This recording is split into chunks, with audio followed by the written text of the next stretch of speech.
બીજી ઓગસ્ટથી ગુજરાતમાં ફરીથી વરસાદી સિસ્ટમ સક્રિય થશે। બીજી ઓગસ્ટથી 4 ઓગસ્ટ સુધીમાં ભારેથી અતિભારે વરસાદની આગાહી કરવામાં આવી છે। બીજી ઓગસ્ટે ડાંગ, નવસારી, વલસાડ, તાપી, દમણ અને દાદરા નગર હવેલીમાં ભારે વરસાદની આગાહી કરી છે।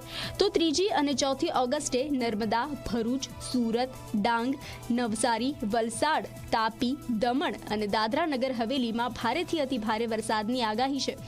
જ્યારે અમરેલી, ભાવનગર, ગીર સોમનાથ અને દીવમાં પણ ભારે વરસાદ વરસી શકે છે। आने वाले 2 दिनों के लिए गुजरात डिस्ट्रिक्ट के सारे डिस्ट्रिक्ट कवर है, जिसमें थंडरस्टॉर्म की वार्निंग है।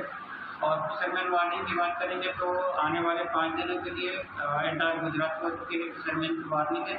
और जो विंड की स्पीड होगी वो डे 1 और डे 2 में जो विंड की स्पीड होगी वो 35 से 45 km और साथ में जो गस्टी विंड होगी वो 55 km और डे 3 से डे 5 में जो विंड की स्पीड होगी वो 45 से 55